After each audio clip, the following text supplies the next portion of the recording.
the people that push for these transition policies often haven't gone and met a Navajo coal miner or a gas plant worker to get that perspective, that personal perspective. I'm Carolyn Pars, communicator, coach, and host of Just Power, a podcast about creating a clean energy future without leaving anyone behind.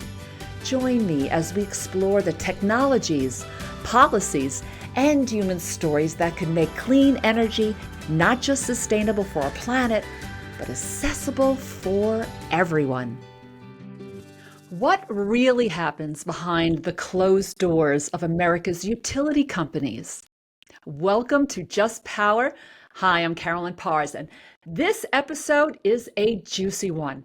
We're revealing some of the lessons and some of the confessions from inside one of the most powerful yet least understood industries that are shaping our clean energy future. But before we go there, I want you to go to your subscribe button and click it and subscribe to Just Power. This way we can continue to bring you the amazing guests who are really changing the whole energy industry right before our eyes. So if you want to be part of that change, you can by subscribing now. So thank you from the bottom of my heart. And with that, it is my pleasure to introduce to you one of those game changers, Amy Miller. She is the president of AMM Consulting and AMM Communications Coach and has more than 25 years experience in the energy world. She's held leadership roles from both public power and investor-owned utilities. She knows both sides of the fence, from electrifying rural communities to navigating shareholder pressures and regulatory battles. She's been in all of those, and Amy brings a rare candor about what utilities are getting right, where they go wrong, and what must change so that we can build an equitable energy future.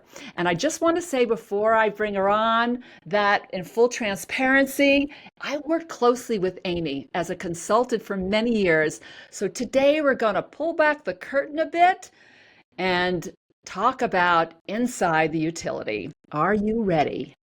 Welcome, Amy.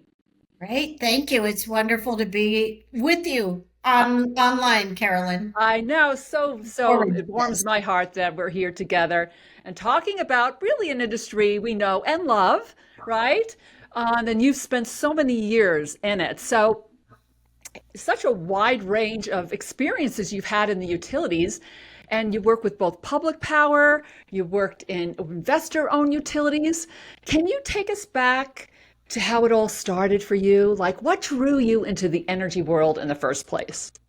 Sure, absolutely. I actually started my career in credit unions right after my undergrad degree, and I was going to graduate school at that time. And then right after I graduated with my master's degree, I saw an opportunity at an organization called Plains Electric Generation and Transmission Cooperative, headquartered here in Albuquerque. And Plains produced and delivered the power to 13 rural electric cooperatives in New Mexico. And it was an opportunity to do marketing, economic development, and community development. And I applied a couple times and then got the job. I never had a strong intention to work in the energy world, but I liked what the job description looked like. All right. And then you never left. I didn't. It's amazing. I spent 6 years working at Plains Electric, both in economic development positions, community development, and eventually communications director. And I had some great experiences and learned a lot in rural electric cooperative world. Totally. And you've used both of those. I mean, the things you've learned in the rural, the co-ops and then the investor owned, right? And I remember you telling me that when you made that crossover to the investor owned utilities, some of your colleagues said that you crossed to the dark side, right? I can Absolutely. relate to this because I had my version of that as well. So what was that transition really like for you, professionally and also personally? Sure. It was interesting. Plains Electric eventually was acquired by Tri-State out of Colorado. And so the headquarters closed here in Albuquerque. And it was a great experience to go through a merger, to get Mm-hmm. to know Good. people at power plants, people in rural New Mexico, work with rural electric cooperatives. And they do often use the term you're going to the dark side when you go to an investor owned utility. And indeed, I got Do some they see you as a traitor or like what's that about? I don't think people were overly surprised just because they know people in the energy industry go between organizations and bring their expertise. Got it. But Got it. it was an interesting time to join P&M, which was the largest investor-owned utility here in New Mexico. I mean, the first thing was I was going from a member-owned, very kind of community-centered environment to a much larger utility that did everything from produce and distribute the power to manage the customer service side of things. And Mm. there were shareholders, and I had never worked for a shareholder organization. And so it really took some switching around in my brain to understand what that looked like. Got it. Was that the biggest surprise for you from going to where your customers are members, right? They're part Right. of the community. So your customers are often referred to as ratepayers, right? That's right. A little different kind of feeling there between your public power. Like, how was that transition for you, Yeah. just in those terms? Not to say that electric cooperatives don't have many of the same challenges that investor-owned utilities Right. do. It's still about reliability and trying to keep rates down, changing with energy policy environments. But co-ops tend to be more member-oriented, and that is one message that I tried to push a lot in investor-owned utility world is these people are more than ratepayers. They're customers. They're people that are purchasing our power, but we have to build trust with them. Yeah. And that was an important component in the rural electric cooperative world. I think one of the other differences too was in rural electric cooperative world, you have very few customers per square mile. And in New Mexico, it's about one customer per square mile in rural co-op world. Two-thirds of New Mexico are covered, of the land area are covered by rural electric cooperatives. Wow. Whereas Okay. investor-owned utilities have many more customers per square mile. And that's an easier way to deliver electricity. Yeah, yeah. So it's really a different system. It's a different distribution, a different game, right, than out in rural and even out in tribal, right, as well, where you have even a whole other thing. So, and there's Absolutely. a lot of that in New Mexico, right? A lot of our Native American um, folks. So, one of the things that most impressed me about working with you, Amy, is that, like, first of all, you were a groundbreaker, game changer way before many of us were, right? And for example, just a lot of the things we talk about on the show is about helping low income, moderate income, communities of color. And way back in 2006, it wasn't really heard of very much, unless again you were a public power company. Um, and you did something quite remarkable, is that you stepped up and the the story goes, as I remember, there was a natural gas prices spiked, and the utility you work for was under fire for how they were treating, their low income customers. There were no programs, right, or anything involved in their business at that time until you showed up. So tell me a little bit about how that happened, because this is one of the first, you know, programs, departments that you were brought into a utility when it wasn't really part of their business model at all. Sure, sure. This was back in 2006, and I was at P&M, and back then we had both the natural gas side of the business and the electricity side of the business. That has since changed, but Okay. natural gas prices really spiked that year for a variety of different reasons. And Okay.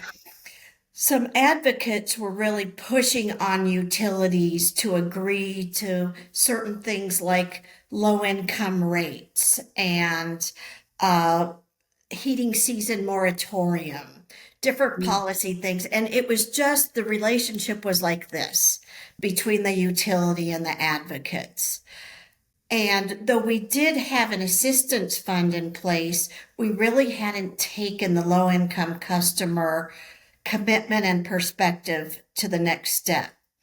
And so I suggested to management, let's stop fighting. Let's try to start talking to these folks. Let's try to find some middle ground.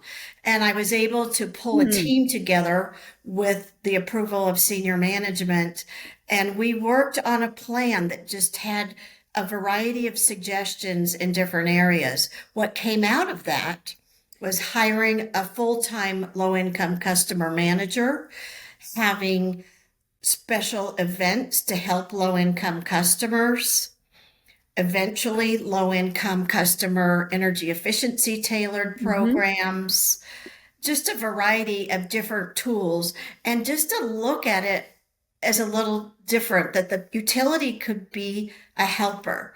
Because one of the things we know, people in New Mexico have a very high energy burden, which means they Yeah. pay a high percentage of their bills to energy. And we know they make those trade offs sometimes between feeding their kids, buying medications, Right. keeping the heat on, keeping the lights on, and really understanding that was super important. And it was really rewarding work. The whole team came together. I bet. I know, but you initiated that.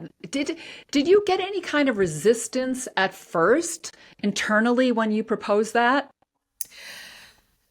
Not from senior management. There were some people that worked in various customer service roles Hmm. that felt that was a group that should not be given any grace. They came more from a bill payment, again, payer perspective. But I just kept pushing on. You, The other thing okay. I realized is we probably had people in our building, we had employees that were facing those same kinds of issues. Okay. Customers and employees, so they could see it being played out right in front of them, right? Right. Um, was there a turning point when you knew the strategy that you put in place was actually would stick? That this is that you did something that that is going to change the way you do business in New Mexico? Well, I think one of the first things was I received an award and the team received an award from the P&M Board of Directors for that work. But putting a manager in charge of this, the first one was Maddie Martinez, who just ran things She's an wonderfully. amazing woman, I might say, right? She I mean, really I met her. I'm like there couldn't be a more perfect person for that role. She had such a big absolutely. heart. Mhm. And she took it seriously. We set up an advisory group that she met with on a monthly or bi-monthly basis, and we started taking input more seriously. And Mm, to me, that just felt really good. We had somehow moved the needle. I yeah. would say I looked at other utility examples during that time period because there were a few other investor owned utilities that had some really good practices about doing everything possible to not cut someone off if Yeah, they were fantastic. behind on their bill and a variety of other things. So So P&M you was, had some models out there to that's work right. with. Okay. That's right. Um, was what looking back, what was the most lasting change that came out of that plan that you created? you and your team? I think it was, first of all, an improvement in relationships between nonprofits and advocacy organizations that really cared about energy affordability issues. It was really bringing people together to talk about Yeah. solutions. And that has continued for the most part into current times. I think just a different perspective from the utility standpoint. Low income utility rates just passed this last session here in New Mexico. And All it right. wasn't with huge utility resistance, whereas years ago that would have been the case. So Oh, there's been a change in thinking, absolutely. so there is special pricing, is what I'm hearing, utility pricing rates for low income, There right? will be, yes, There it's will be. Okay, that's regular. happening here, or we're looking at it in Colorado as well. So Yeah. I'm really happy to hear that is happening across, other states as well. Um, so, and I just want to say, because you did say, I asked you what your lasting change was, and this is where you and I work together. That I worked with the environmental communities, right?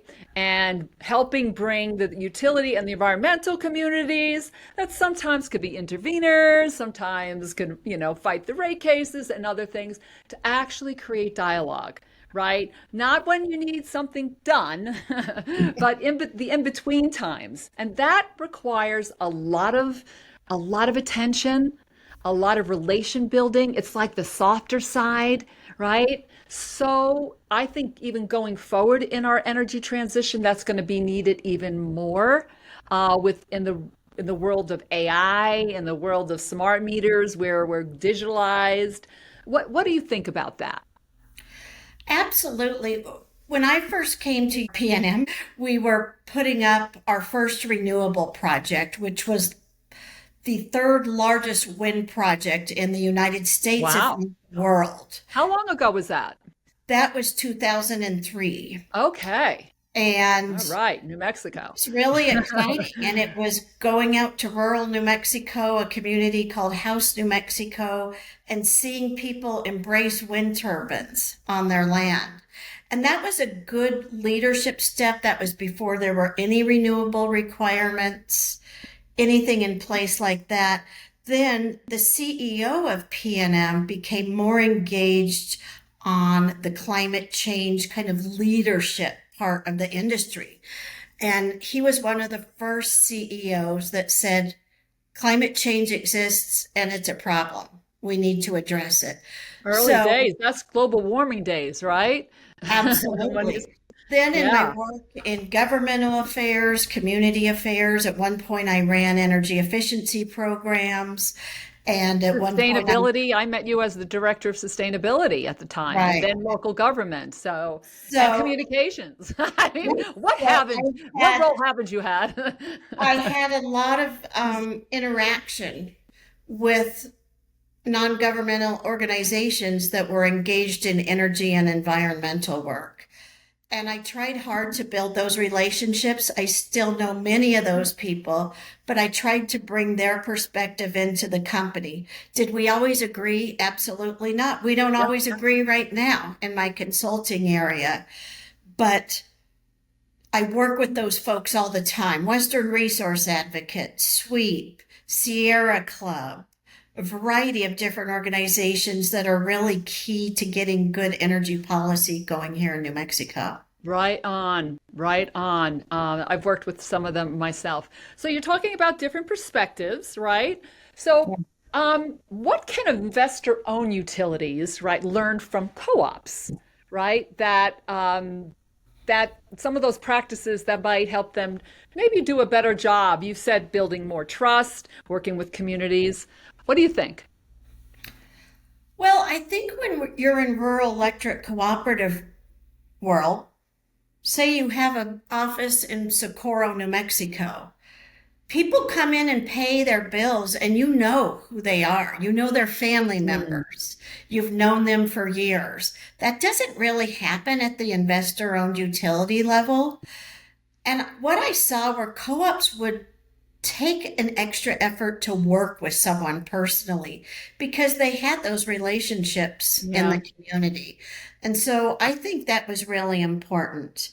I think one thing that is a problem with both electric co-ops and investor-owned utilities is you live in a regulated world, Mm. and often you get your head is so inside that world, you forget how to communicate to people about what you do and the importance of doing it.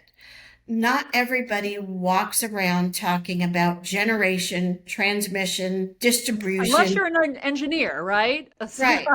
And okay. that can happen whether it's the co-op side of the world or investor-owned utility side of the world. Is that something we all have to get better at that work in Yeah. the energy industry, is speaking to what people care about and what they understand. Yeah, that is one of the big problems that I saw, Amy, and that's why they put you out on the road to talk to them over a cup of coffee or breakfast. Is that it's so complex on so many Right. levels. I mean, I was involved, for over a decade. I still am, and I'm still bewildered at times. Like, what did he just say? Right? So you can take someone who's just a homeowner, right, or a renter, and they don't know all of that, and they come out and wanting something, and and there's so much complexity in that. How do you bridge that gap? It's a communications problem, is what you're saying, or partly. Yes. It very much is. It's a trust problem, it's a communications problem, and you see it most often when you're facing a rate increase. Yeah. And when you're in utility world, you think they will completely understand why we need to increase rates. And I hear still language today like additional capital investment, reliability, words that utility people use a lot. But what Hmm. does that mean for your average member, customer? And I think that's where the gap is because Yeah, so we get jargon. at the end of the day, right? Got it. What does it really mean, right? What does That's it right. really mean? How does it affect their life? Exactly. Yeah, affordability, reliability, environment, all those, we hear them over and over again. But Right. what does that, breaking that down? That's a really good exercise that that's the communications department, right? Really needs to take on. Maybe getting out in the street and talking to them about it and reverse engineering the language so that they get it. One of the neatest experiences I had when I worked at Plains Electric Cooperative was we electrified two communities in the late 90s here in New Mexico. Teeny little communities, and we still have communities throughout New Mexico that don't have access to electricity. And it just Mm. made me appreciate the value of electricity. I remember we were going to provide electric appliances to one family. A woman had raised 12 kids, all grown in rural New Mexico, and they lived by candlelight and oil lamps. That's unbelievable. And we wanted to give her an electric stove and oven. And she actually turned us down. We electrified the home, but she said, no, I don't need anything fancy like that. This wood Oh, stove has wow. worked for decades for me. Wow. So even with the electric, Yep, she stuck with what she knew, that's right? And didn't change. yeah. That says a lot. Um, all right. I'm going to do the flip now. I asked you about what investor-owned utilities can learn. What Okay. about the public power, right? Municipalities, rural, public power. What are some of the blind spots or weaknesses that they might have that could be strengthened by what some of things that the investor-owned utilities do? Well, when I first came to P&M, one of the things that I noticed were there were just more performance measurements. And one of those was around reliability. And for years, P&M had really excellent reliability numbers measured by number of outages each year, length of those outages.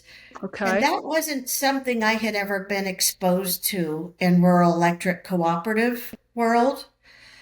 And I think perhaps the investor owned utilities are, first of all, a little bit more regulated in our state. But when you have accountability also to shareholders and other stakeholders, you probably focus more on those key performance measures.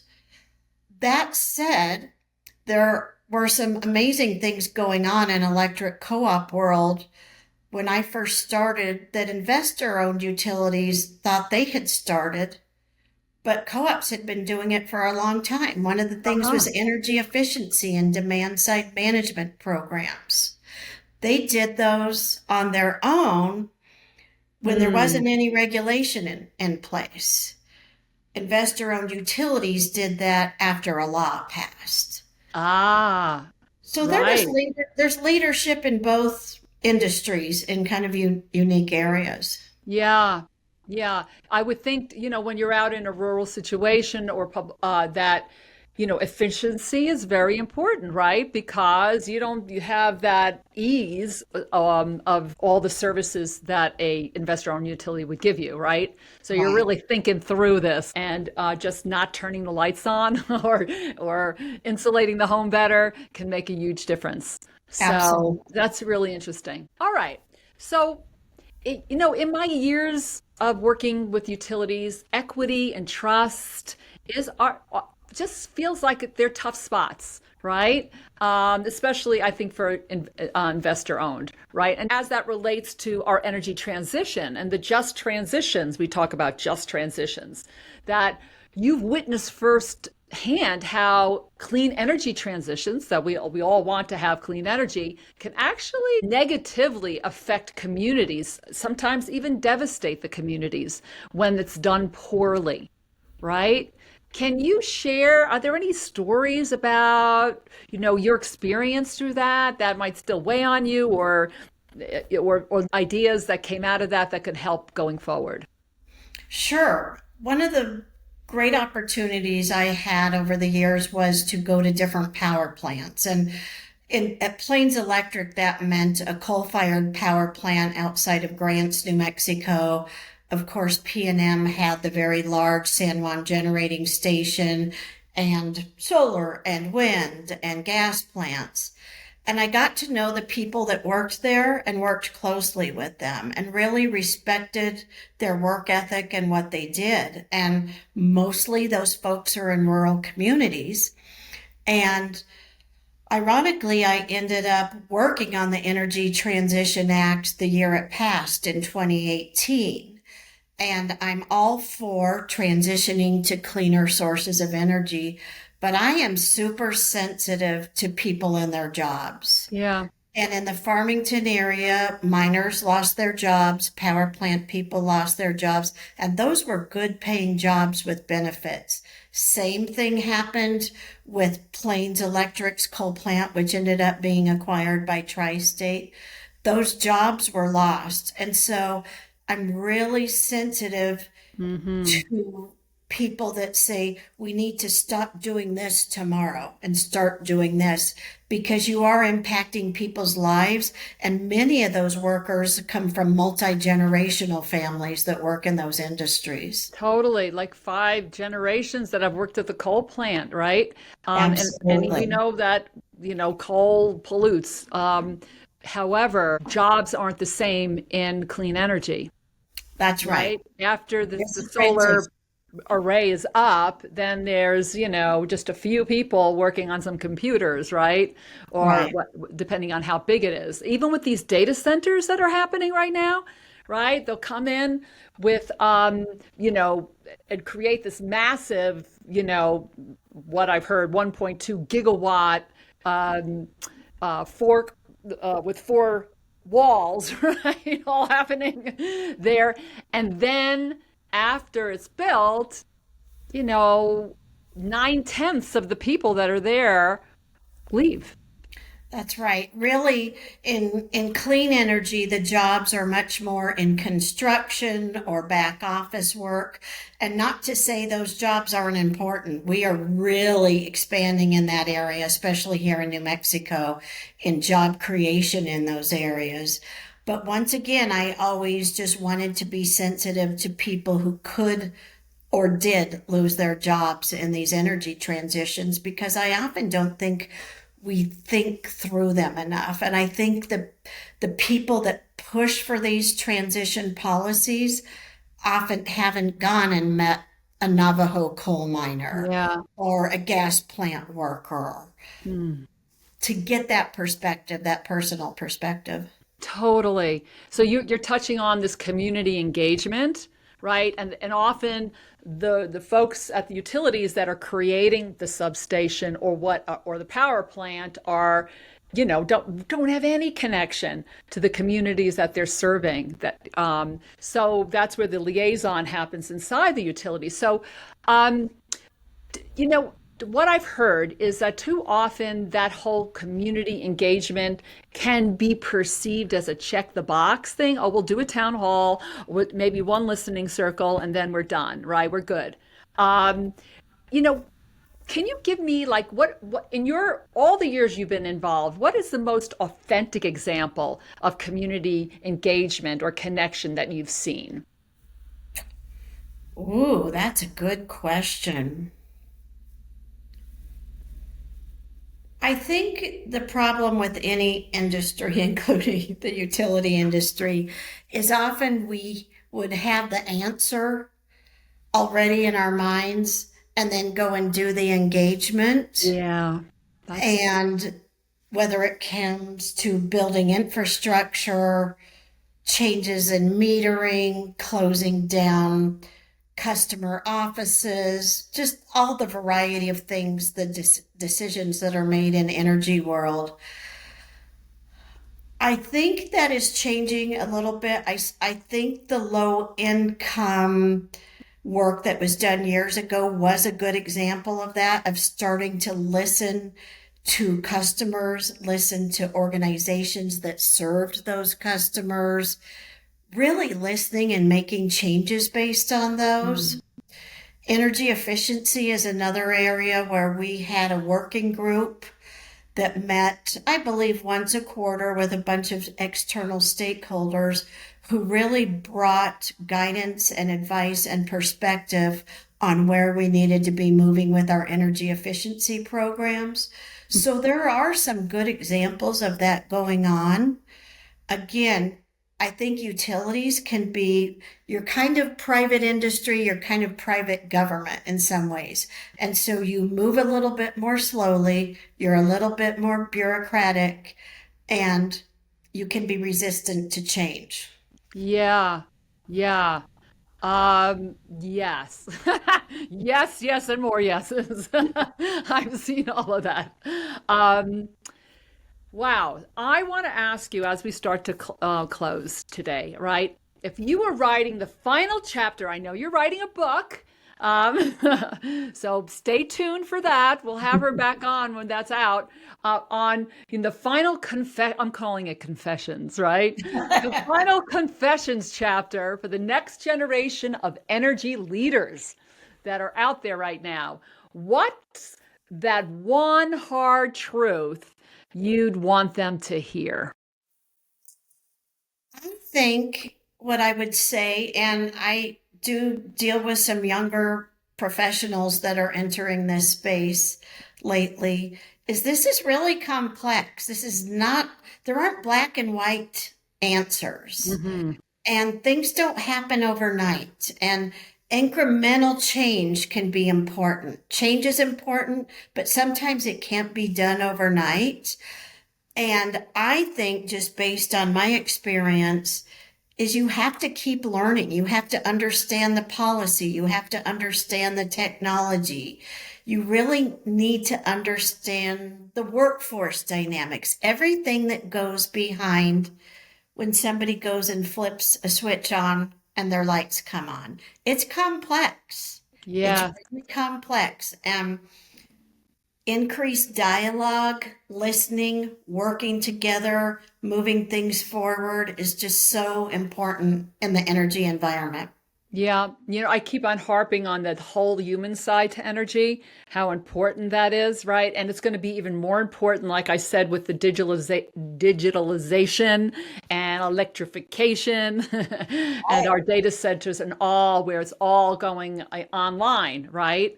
To be able to have a human to human connection is key. And I really hope my big message is just like start those departments, like we had customer service as what it is. I think we need to up that game a little bit more, right? And have trained coaches, right? They're empathetic. Not to say their customer services there are a ton of those out there and I've seen them, but it's mostly about that. Yeah, solving the problem, yes, but hearing the human being on the other end. Absolutely. I think there is so much opportunity for just soft skills communications training in the industry, whether it's an engineer, a line person, somebody at a substation, customer service. That's where the industry tends to be a little weak. It's just not listening enough. Right. But again, people are under pressure to get things done, to get problems resolved. And how do you find the happy medium in that and help them on their communication skills, their listening skills? It's all part of it and important. Totally, which was a perfect transition to letting everyone know how you work, right? Because that's your strength, right? The communications, you have a consulting and a communications company, and you work with, in the energy sector. So how could people learn more about you and how do you help them? Right. Oh, thank you. About 7 or 8 years ago, I started AMM Consulting. I do a lot of policy work at the local, state, and federal level. I do strategic planning, a variety of different things. A year and a half ago, I started following a passion of mine, which was communications coaching, because I Nice. have been a media spokesperson. I've had a variety of communications roles over the years. And so I put on workshops, I do individual coaching, I help people prepare for legislative testimony and media Nice. interviews. So you can visit my websites at ammconsultingstrategies.com or ammconsultingcoach.com. Okay, two websites, right on. We're going to have that in the show notes too. So if you're driving a car, you don't have to pull over right now. You can check it out. Go to we're on YouTube. You can Apple, Spotify, or wherever you love your podcasts. Check it out. Amy, thank you so much for coming on today. Maybe we can both wake up the utility industry and this whole communication side, right? When I say wake up, they're doing it, but the game needs to be upped because it's so more important than ever. Because Absolutely. everything's changing, right? And there's Very much so so. much room for new ideas, for new energy, innovation. So, to you out there, if this episode inspired you, right? And you want to get involved, I want you to get involved in your own community, your voice, right? For the young folks considering a career in energy, taking it to the next level. I want to know, put it in the comments, like what inspired you most? What was your big takeaway today for what Amy said? I've had a couple of takeaways myself. So she said, some really important things about, coming into a meeting with the agenda already set, like we can't do that anymore, right? You might have an idea, but we have to be open to hearing what your community wants and needs before you put it, set in stone. So that's a big aha for me.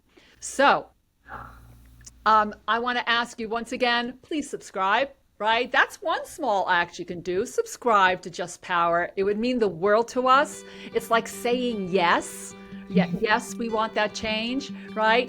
So please do that because we are all in this together. Thank you for joining us. If you enjoyed this episode, make sure you subscribe to Just Power wherever you get your podcasts. And if you really loved it, leave us a review and tell everyone you know about our podcast. It's going to take all of us to create a clean energy future that leaves no one behind.